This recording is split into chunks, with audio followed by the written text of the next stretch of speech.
Hello and welcome, F5 community. I'm Aubrey from DevCentral, and I'm joined today by Sandra, Aaron, and Malcolm, and we are here to bring you This Month in Security. This show has been dedicated to discussing the news from the Security Incident Response Team for the past month. This month, we're taking a different approach and expanding things to include our friends over at F5 Labs to give us the latest news over there as well. We hope you enjoy what we have for you. First up, with the Security Incident Response Team, Aaron, how are you? Hey, I'm good. Thanks, Aubrey. How are you? I'm doing all right today, thank you. I'm curious to see what we end up getting through here today.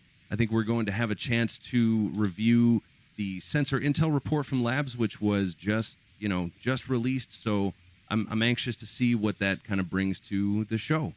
And I guess with that, what do what do you have in store for us today? Well, as always, there's been a ton of news in the last month, and a whole lot of stuff has been happening. And I've pulled out 3 or 4 things that we can talk about this month that happened in the last 30 days or thereabouts. Firstly, I just want to call out quickly that there were some high-profile updates to iOS, macOS, Chrome, and Chromium-based browsers that everybody really wants to make sure they've applied. Some of those expanded in scope in the last month, whereas originally it was only iOS 15, for example. iOS 12 also got an update. So definitely make sure you've got the latest browser updates, latest OS updates. There's some in the wild exploited CVEs out there that are quite impactful. That's not really what I wanted to talk about this month, though. That kind of thing happens every month, right? Everything I think I've picked this month is around credentials, credential management, and the results of credential management. So the first thing is actually some research from Symantec. They surveyed iOS and Android applications, right? Mobile applications. And they found 1,800 or more applications that have credentials hard-coded into them for things in AWS. 98% of that was iOS, actually, surprisingly. That surprised me anyway. And 2% of that was Android apps.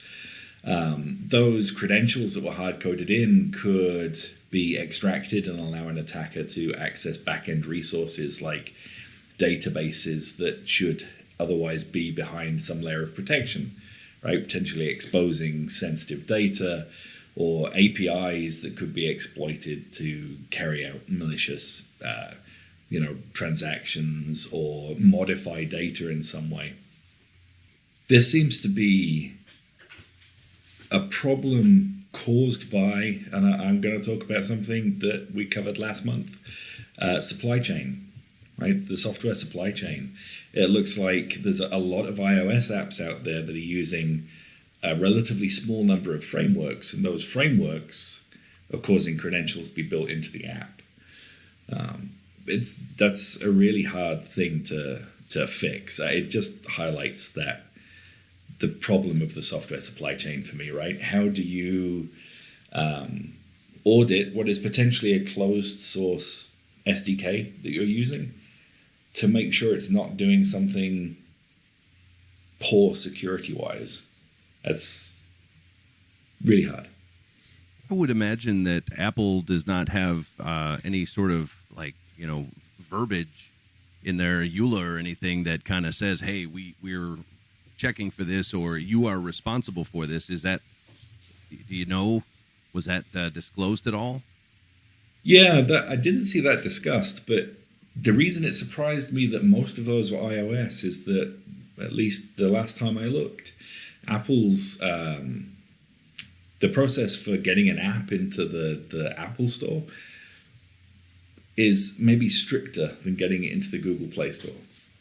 I don't particularly want to call out Google, but generally it's accepted that that's the fact, right? And yet so much more had slipped through into iOS. Now that surprised me, and I'm surprised that there wasn't already some part of the approval process that looked for that kind of problem.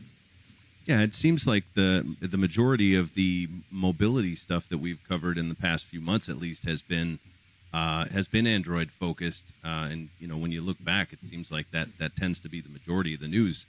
I was also fairly surprised when you said iOS. Yeah, I think Android gets a focus. Like I say, it's easier to get stuff into the Play Store. Side loading is much more common in the Android ecosystem than iOS. That's quite rare. So that is getting apps not from the App Store, but rather manually installing packages. That is that was kind of like we saw with Malibot. Is that right, Malcolm? If I recall correctly. Yeah, that's exactly right. That was a piece of Android malware that we took a look at. It was typically installed via sideloading. As far as I know, it wasn't ever in a Google Play or anything like that. But it was, typically, if I remember correctly, you would get a phishing message or something soliciting you to download this app and install it. And of course also accept all of the permissions that it would prompt you to grant the app as you were loading it. So by the time it actually got loaded, it was running with all the privileges that it needed to do the exfiltration and MFA capture and all these other things that it was capable of. And is that fair to say that do you guys see that as more common being an Android thing, the side loading? I've never seen that sort of thing happen on my iPhone that I've been aware of. I would say absolutely. By far the putting aside situations where people have jailbroken their iOS devices or things like that, the typical use case for an iOS user is to download stuff from the App Store, and only the App Store, right? So that's it. It doesn't mean that there's nothing bad on the App Store, as this article that Aaron is talking about points out. But it does raise the bar a little bit for an attacker trying to get malicious code onto an iOS device. It makes me think, what did the stuff that got rejected by the Apple Store look like? Right? Like if all this stuff got through with hard-coded creds, what are they turning away? Either they're not turning away very much, and this added level of vetting that you get with consolidation doesn't actually get you much security, or they're just getting a ton of garbage and they're rejecting a ton of stuff. Who knows? Somebody does. I don't. Yeah, I know what my gut tells me. It's probably that they get a ton of garbage, and that anything particularly well constructed is quite free to slip through. But yeah, you're right. We don't know. Only the people inside that process really know. Off the back of that article, I actually, in This Week in Security, linked to some advice. So the NSA, CISA, and ODNI released a joint advisory suggesting how companies that produce software products could secure their software supply chain. There's some great advice in there. It doesn't change the fact that this is a really hard problem, but there's some great advice in there. I'd suggest giving that a read if that is at all in your ballpark. Mm-hmm.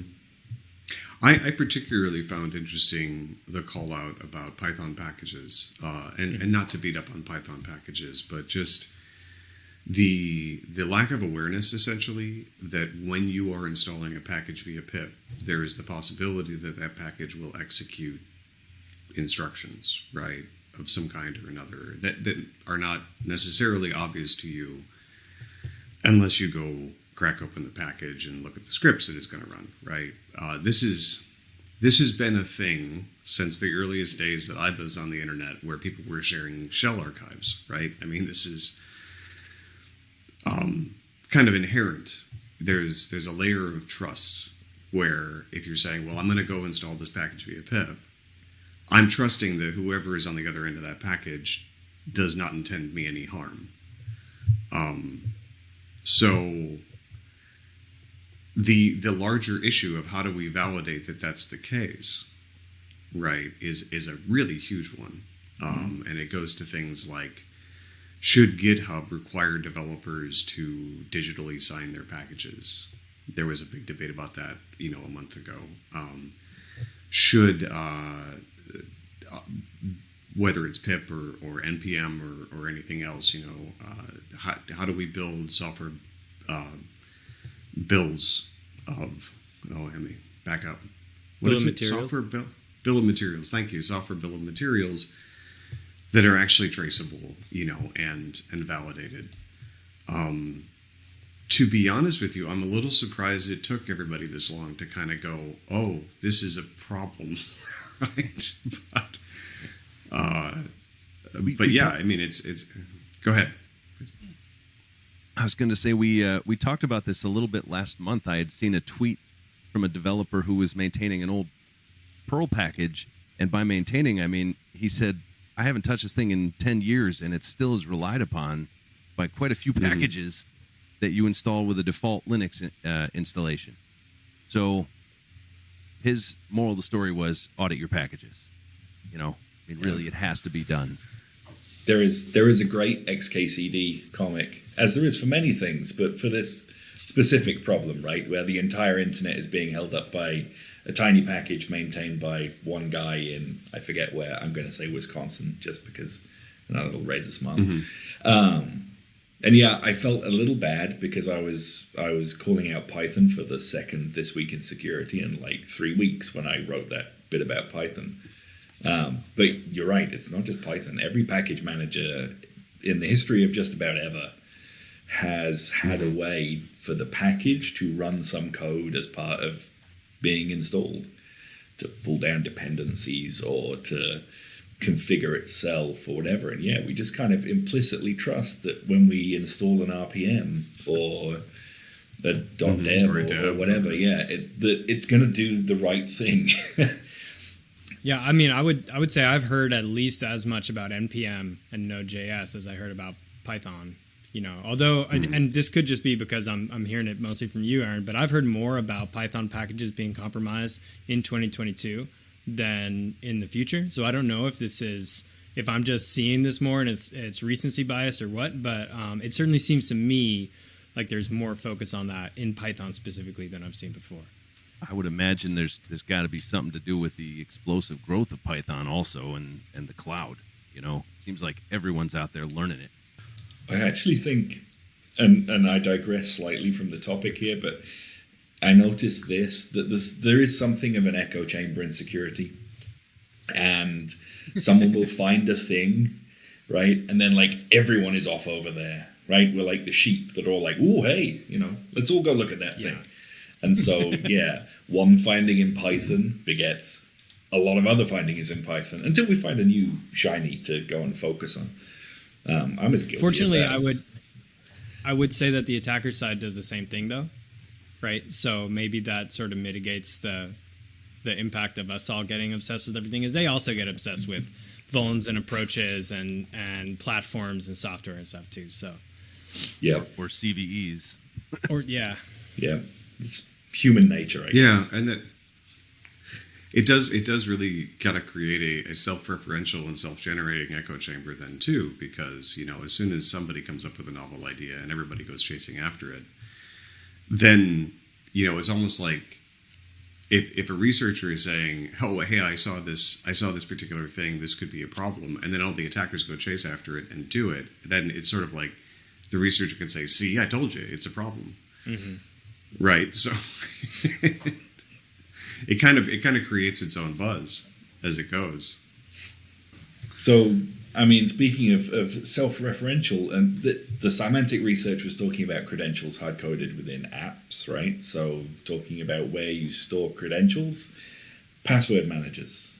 We're always recommending password managers because you can't keep large numbers of complex passwords in your head. You could write them down in a book, which is not altogether terrible advice because I can't hack a book through your computer. Just don't leave it on a train or anything like that. Lastpass, though, one of the most popular, I guess, is not a stretch to say password managers had a breach last month. Basically, they had credentials compromised. or rather compromised credentials were leaked, probably in one of the many, breach leaks. This is probably recycled credentials. And an attacker used that to infiltrate their development environment. I saw reports just a couple of days ago that apparently they had access to their dev environment for something around 4 days, which, is long enough to create some significant mischief.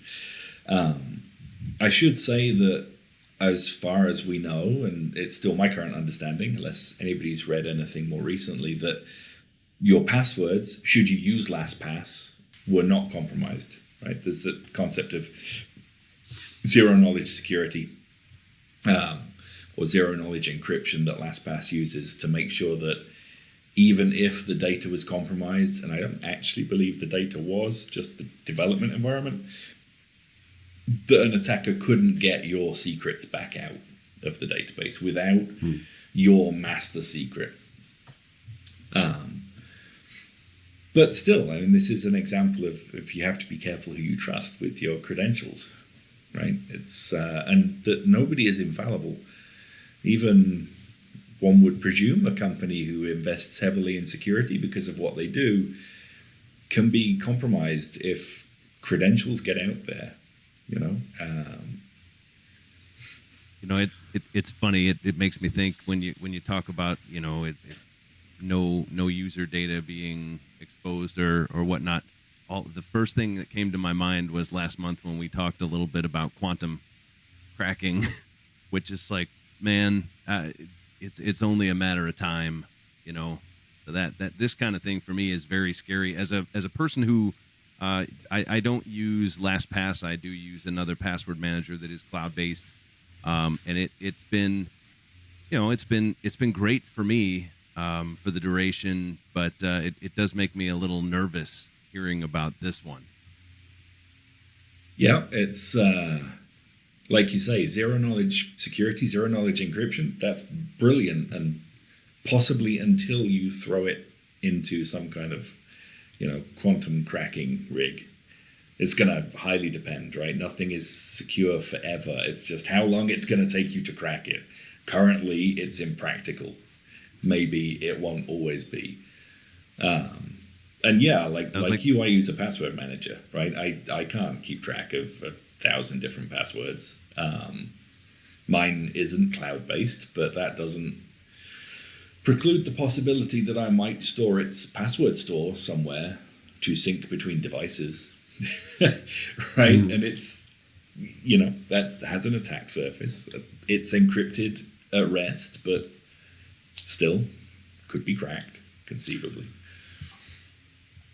I just actually, I don't want to seem like I'm damning them with faint praise, but I will say that LastPass does deserve some props for actually having such a limited dwell time. Mm-hmm. It's not ideal, and as Aaron pointed out, 4 days is plenty of time to get up to all sorts of stuff. But so often when we see breach reports, and Sandra and I have looked at literally thousands of them, mainly Sandra, the dwell times that we observe in a lot of that are more often on the matter of weeks or months or occasionally even years. Right, so 4 days isn't bad. Like, good threat hunting, guys. That's not bad. For sure. Yeah, I definitely looked at a couple breaches last year where the initial intrusion happened in 2012, and it was just like really frustrating. So yeah, 4 days, I'll take it. These things, I've often thought that as somebody who gets up on stage and frequently makes recommendations for controls, to go back to kind of how our own actions play back into the threat landscape is every time I make a recommendation like that, assuming anybody listens to me and takes my advice, it always just makes me think, well, I just told the attacker community, if any of them are listening, exactly what to hammer on, right? And it's like, there's no juicier target than a password manager. And I think about this with multi-factor authentication too, is as much as that would shut down a ton of attack vectors, it'll also, the more you shut that stuff down with it, the more attackers are going to focus on that and find workarounds or find compromises in that itself. So it's it has this sort of inherent kind of push and pull to it, which is job security, I guess, for us, but a little stressful. Makes it a roller coaster ride. Yeah, and the same can be said of unified authentication schemes like SAML or whether it's using Google Auth for everything or using Facebook as an auth source or any of the various ones that are available out there. Not throwing any of those particular ones under the bus, but in terms of being a juicy target, if you can cred stuff against a big centralized auth thing that a user will use to authenticate across many different properties, that's a kind of a nice way to get access to a whole bunch of environments if you're successful, right? So, there's convenience and there's security advantages, but then there's also this flip side that we're talking about. I was going to say, yeah, you're right. And on the dwell time thing, 4 days, that's 1 to 2 orders of magnitude quicker than many breaches are detected. And actually, you reminded me that, what are we now? Yeah, on the 15th of September, CISA added 6 new vulnerabilities to their known exploited vulnerabilities list, and what stood out to me was that 4 of those are from 2013 and 1 of them is from 2010. So that's not a good look for us as security professionals advocating for patching.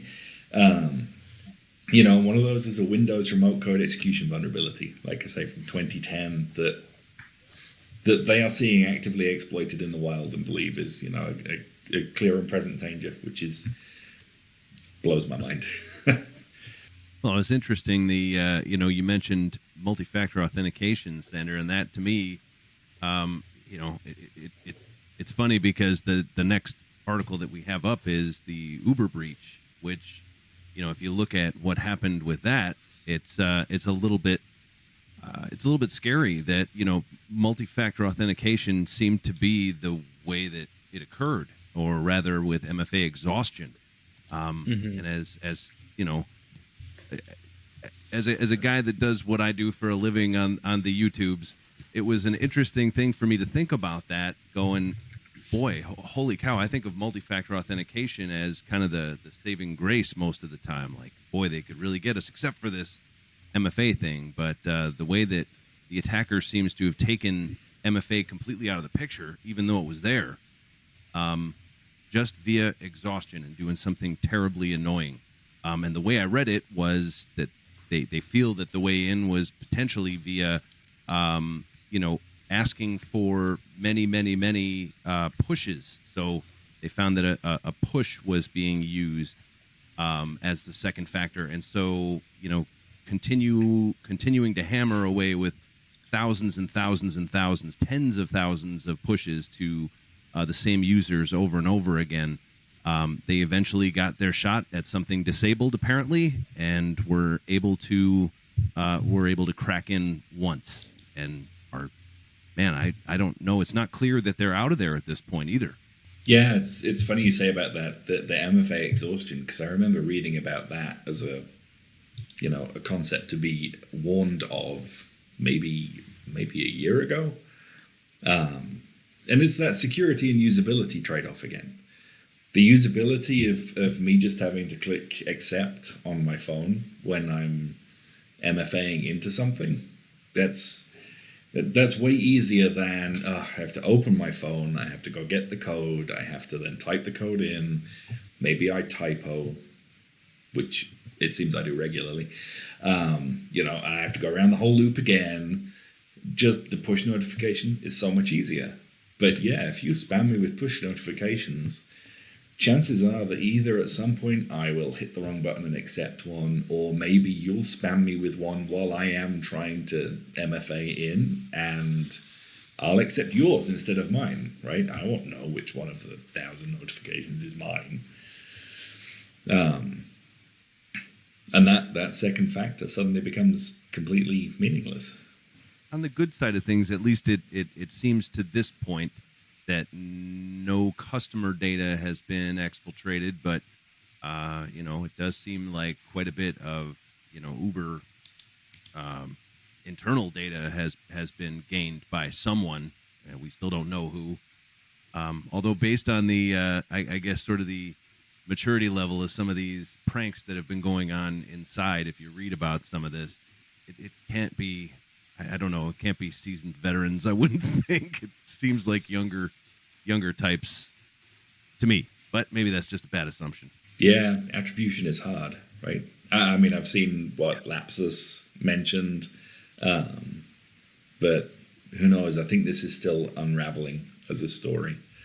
Saying about Mfa Exhaustion, actually, you remind me of a discussion I saw, I don't know, maybe a couple of days ago, probably in the wake of Uber,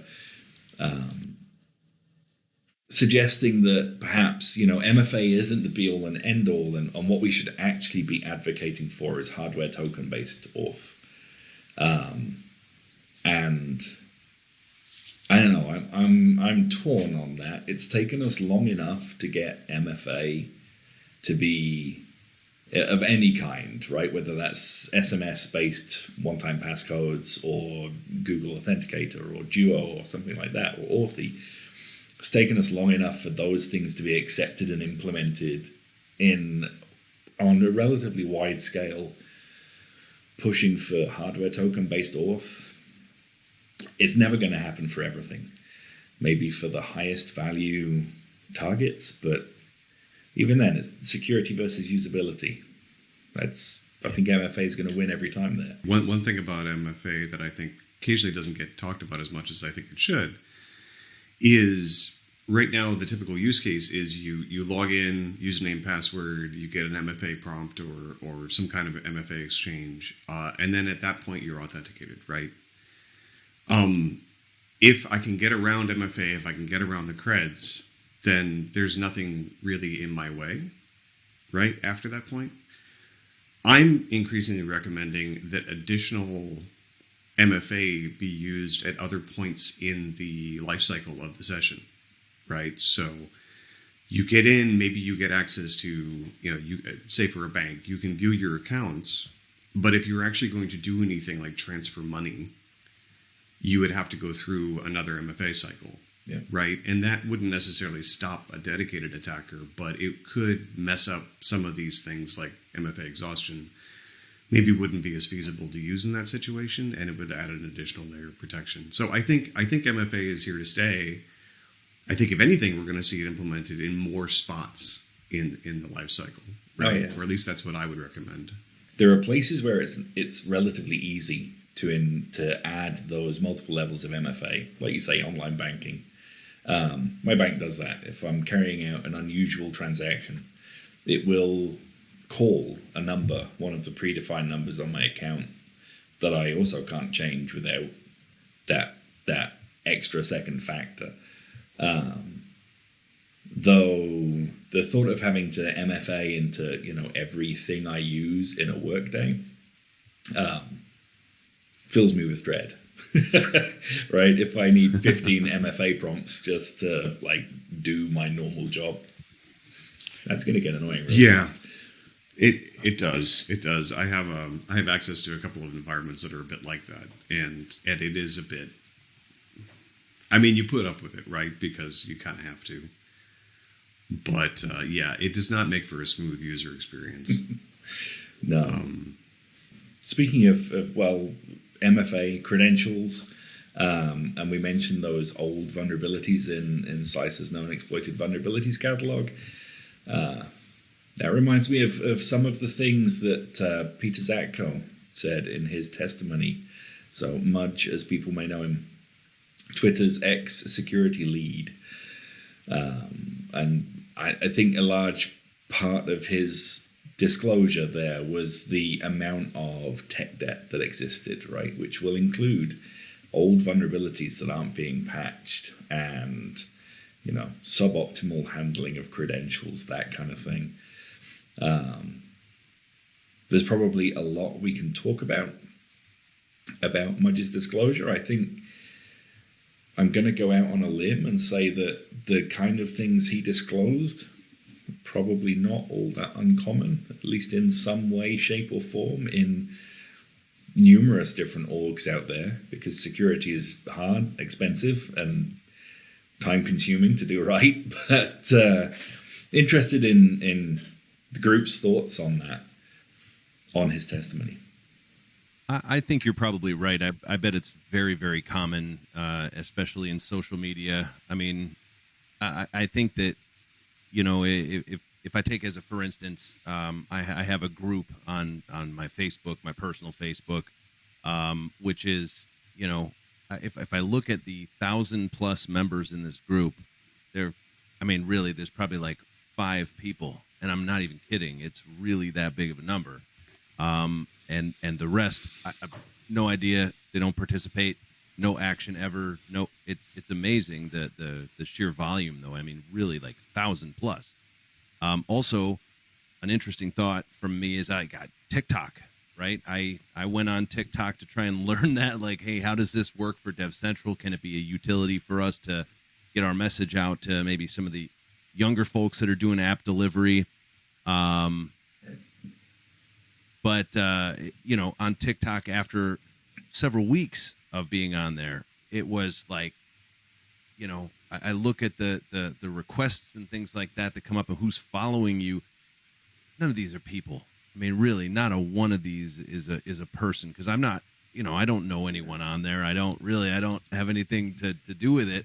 And so for an app that sits there on my phone, all those bots.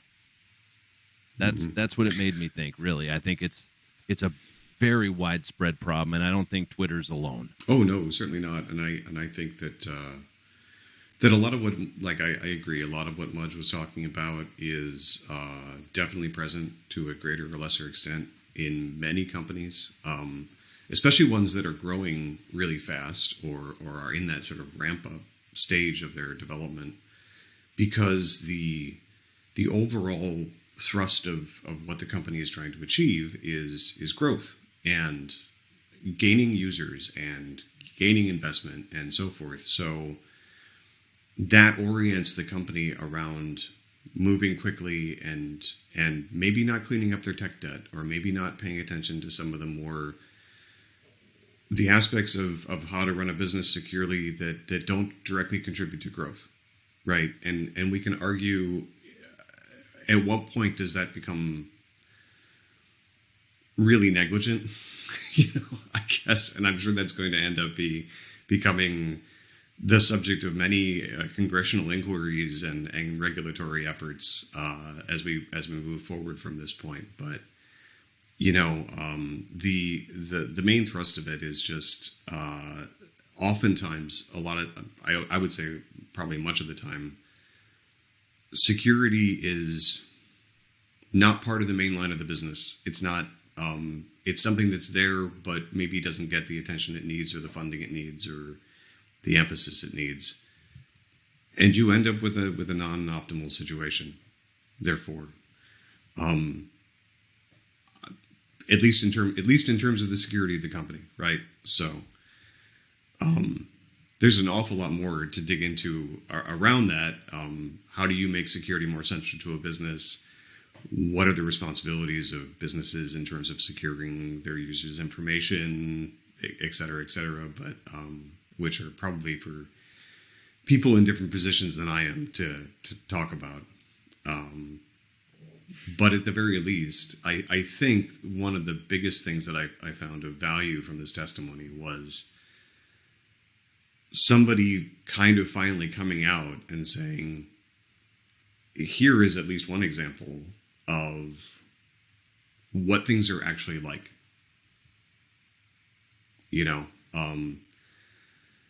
The fact that an awful lot of the things that he was talking about were things that had been brought to him by the engineering teams that were known about. Like, this was not, nobody knew this was happening. It was like, definitely people knew this was happening and had been trying to get them fixed. It's almost like a perfect whistleblower complaint, because the idea of a whistleblower is that somebody is going to say, here's what's really going on, right? That we're not aware of. So I really respect Mudge for being willing to do that. And I think in general, most of the security practitioners I know feel the same way. So one of the things in Zatko's testimony was around the number of bots, like you say, Aubrey. How many people have on these platforms are real people and fake people? And I know we know from working within the F5 cert, it could be really hard to discern human traffic from synthetic traffic, and it's getting harder all the time. That's that arms race between the defenders and the offensive, right? Between the red and the blue teams. And I can totally see that there would be a whole lot of synthetic traffic on any social media platform, because you can monetize that synthetic traffic. And obviously, posting on Twitter isn't the only thing that botnets do, right? There's also plenty of them out there that are busily crawling the internet looking for stuff to exploit both high and low value, because, anywhere you can get into is free compute. And as we know from CISA's known exploited vulnerability list, you don't often have to be looking for anything particularly novel or interesting to use to get in. Right? The internet is just awash with vulnerable hosts and awash with traffic trying to exploit stuff. And Malcolm and Sandra, I know your team does a lot of work looking at that kind of traffic. Absolutely. So we've over the last couple of months, I guess 3 months now, we've started a new series that we're calling the Sensor Intel series. And what this is doing is examining data that we get from a network of sensors that are run by a partner of ours. Iflux is the name of that company, and they're essentially, in this particular case, non-interactive honey nets or nodes, which essentially just means that they're a IP address out on the internet, and if you connect to them, we record what you do, what you try to do. We don't pretend to be a particular web server or a particular platform. We're just kind of seeing who's scanning for what and what they're trying to look at. But it directly ties in with several of the things that we've been talking about, including credential management and secrets management, and including the presence of and the continued exploitability of well-known and long-in-the-tooth CVEs. This isn't actually in the report that we generate, but every single month we've examined, one of the top hits, definitely in the top 3, if I remember correctly, is searching for exposed credentials, right? Like a .aws/credentials file sitting on a web server that might have an AWS token or some kind of hard-coded credentials, much like in this app, that the developer happened to mistakenly place in a web-accessible directory. So right there, you've got that connection. Secrets management is apparently quite difficult. Like, where do you put that so that you can use it, but that other people can't get to it? And people are definitely scanning for that. On top of that, what we've been mainly tracking is CVEs, right? Known CVEs that we're seeing evidence of in these logs. And I don't know if Sandra can bring up that chart that we have. And we're tracking these, as you can see. Most of these, if you can read the actual CVEs, there is 2017, 2018, 2019. Nothing super, super new. And these are just the top 9, if I'm remembering correctly. So we're tracking these. You can see the amount of scanning for them goes up or down, but the list remains relatively constant in terms of which ones are being scanned for. The one thing to just quickly call out is that we also see vulnerabilities that are not CVEs. So I know a lot of companies really focus around making sure that their mitigations are in place or patching for CVEs.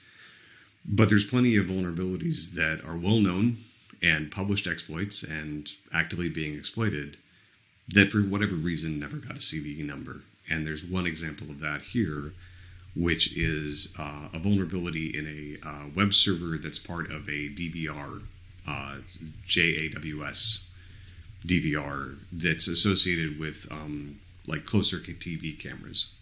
Or maybe not closed circuit, actually, because it's exposed to the internet. But at any rate, this particular vulnerability was really just with default credentials, you could get in and run commands on the host OS. So much like all the rest of these CVEs, the vast majority of them that we see are remote code execution. They're usually pretty easy to exploit. They're well-known exploits available. And most of the time, what we see people doing is either testing for their presence or actively trying to download something that would make that node part of a botnet. Occasionally we see crypto miners, occasionally we see some other things, but I would say probably the majority of the cases are essentially people building botnets out of just random nodes across the internet without really any specific targeting.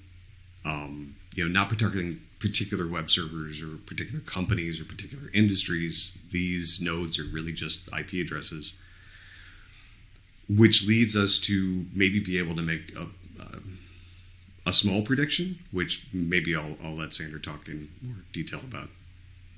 One of the things that keeps popping out to me in this research is how many vulnerabilities we see getting targeted that are vulns in IoT devices. So we're seeing there's that digital video recorder, the JAWS web server vulnerability you talked about, Malcolm. There's also a bunch of kind of small office and home office routers, tons of stuff like that. And in the past, we've seen, especially there were some researchers at Labs a few years ago that were really focused on the link between IoT devices, ThingBots, and DDoS, right? So people compromise IoT devices that don't have great inherent security. They often have default creds because it's hard to change those creds. And then you have this incredible infrastructure for a DDoS attack. And so we already know that in the last year, there have been at least 2 record-breaking DDoS attacks in terms of volume or requests per second, really. And so if I see record-breaking DDoS on the one hand, and I see what appears to be an uptick in interest in IoT vulns, that makes me think that that folks are building out infrastructure for more DDoS. And so rarely do we get kind of such clear conclusions like this. But I would say if you're a big enterprise organization and you don't have some kind of DDoS mitigation service, some kind of playbook or plan in place, you should probably think about that, because I think that we're going to see a winter of some really big DDoS attacks.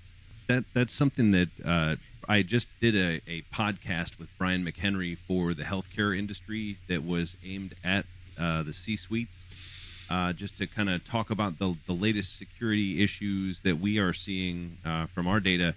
And that's one of the things that we talked about, actually, Sandra, was ThingBots. And boy, what happens when we start to see the same kinds of technology that are causing people's appliances to participate in attacks, start to see people's like pacemakers and things like that participate in attacks, or the kinds of machines that you would see at the bedside in the hospital all of a sudden being part of a botnet.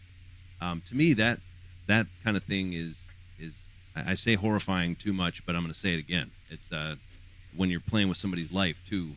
That's a very different thing. Yeah, and all those networked jet engines, like all the like heavy industrial stuff that is increasingly networked because you're actually licensing the engine from the manufacturer and not buying it and stuff. To be clear, I don't know anything about any known vulns in jet engines, so I don't want anyone to run away with that one. But just like the amount of stuff that doesn't have a user interface that is networked these days, that is really, really high impact stuff. I just really hope that kind of OT has better default creds than the home office routers, because what I know about the home office routers, it is pretty horrifying. Yeah, there's been plenty of attacks against PLCs, and even in recent, like in the last week or so.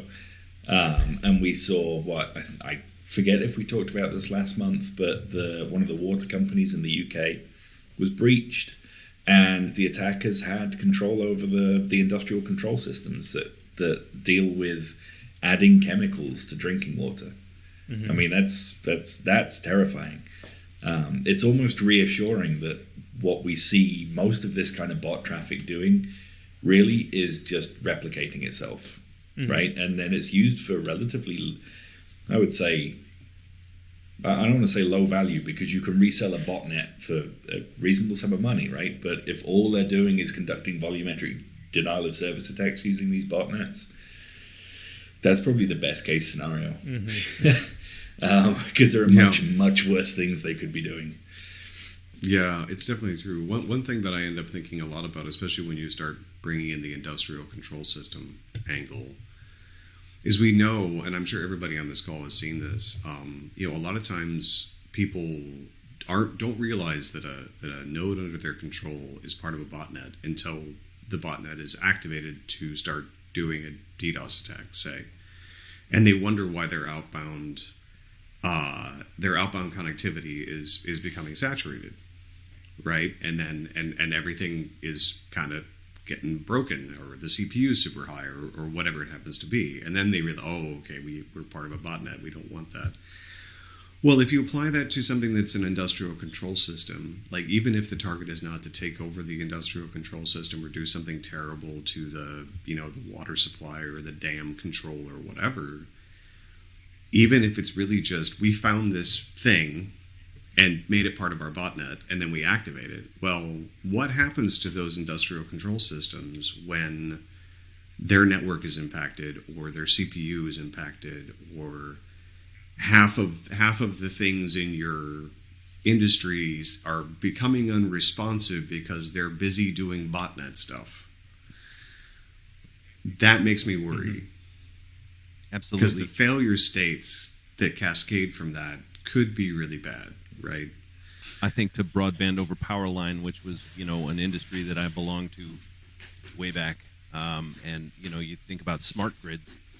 Not only are, those all kind of industrial controlled units that are deployed for smart grids, but they're also, I hate to say this, guys, they're repeated networks. So, like, trying to dig anything out of there is nearly impossible. I mean, you don't, it's like you think you're as deep in as you can get, and you're not. You think there's more stuff that you can get past, or more places for an attacker to hide, especially because it's such an obscure thing. You don't see repeated networks too often anymore.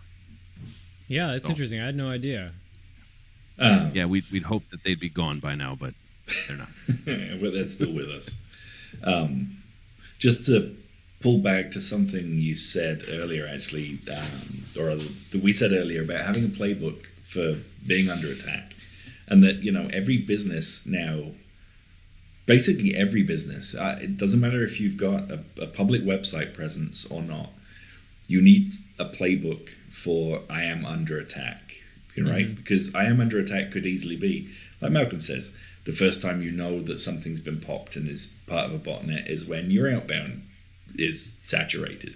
I would be remiss if I did not mention that if you are under attack and you need help, you can phone into F5 support line and mention that, and that will kick off a process that we have internally to route you through to one of us in the F5 cert. On top of that, F5 also has the distributed cloud services, Silverline, excellent cloud-based denial of service protection that can be spun up really quite quickly to help customers who are under attack. There are some things we don't do. We don't do forensics on compromised devices, but we can certainly help you restore service, understand a little bit about what happened based on logs, if you've got a compromised device, that kind of thing. And obviously, if you're under attack, we will try and help you stop the bleeding and get back up and running in as short a time as possible. I would have mistaken you for a pre-sales engineer right there, bud. It was a good sales pitch, wasn't it? Yeah. I promise it won't happen often. Really nice. So I was curious. One of the things that I was kind of amazed at last month, one of the things I was amazed at with the last report was just kind of, the data on the CVEs, and this chart caught my eye. The amount of movement here between the last report and this one is just so bizarre. I mean, is this a normal thing to see, this much of a drop in the negative on the top, at the top here? Or, and we mentioned that JAWS was the big gainer here. You can see that positive change in what we saw with JAWS. But what is there something that may have triggered this massive switch, or is that sort of a normal thing that you guys see with the data? I'm glad you mentioned that, because that is kind of that's the big question that I'm trying to work on right now is how representative and how standard is this level of change, and the thing that we just wrote in the latest one that we published this morning was truly predicting the growth of a vulnerability, the growth of targeting for a specific vulnerability is really hard. And I think that if you think about the mechanisms that lead to increased targeting, they are completely hidden from view, or mostly hidden from view. There are obviously services that are monitoring the dark web and looking for chatter about vulns and looking for movement of exploit code and stuff like that. But a lot of that's hidden from view. It is sort of subject to dynamics at all these different levels. And what I mean by that is that what a given threat actor chooses to focus on at a given time, that might have to do with who else in the attacker community they're talking to, or a partnership that they just established, because we know that there's increasing sort of division of labor and specialization in the attacker community. So I'm sort of looking at this and I'm thinking like, man, like you would not be able to look at, say, April and make any kind of reasonable prediction about what August is going to look like. So one of the things that we're working on right now is finding a way to kind of visualize the dynamism, or to really analyze and deliver not just what is the most targeted vulns, but what are the vulns that are growing the fastest. How much sort of consistency do we see in that growth?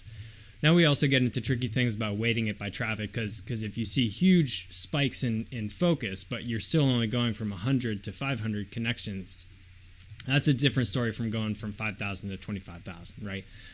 So there are weighting questions here, and we're sort of working on the details of it. But I've been fascinated and a little confused by specifically this question, and it's possible that there's just so much going on that this timely post reporting is going to be as good as we can get, and like true prediction looking into the future, I think is well, certainly I think we need a larger duration of time, and we'd also just need more and more sensors if we were going to really start looking in the future. Mm-hmm.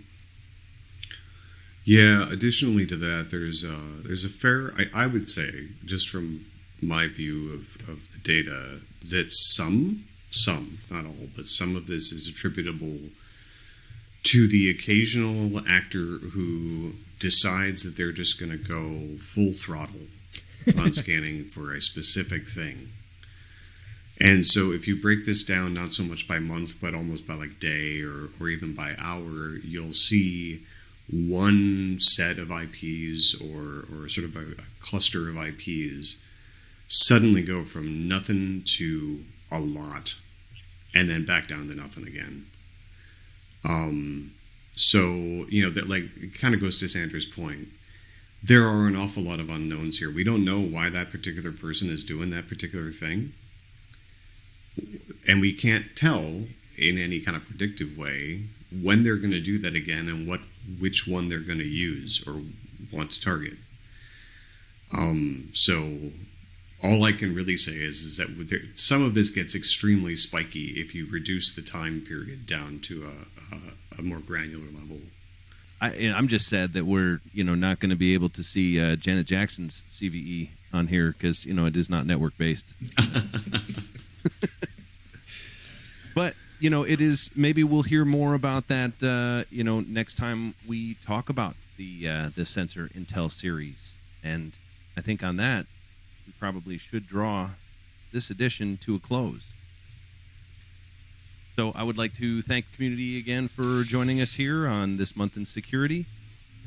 You've had Malcolm, Sandra, and Aaron along with me. I'm Aubrey from DevCentral. Thank you so much for listening, and we hope to see you again next month on This Month in Security.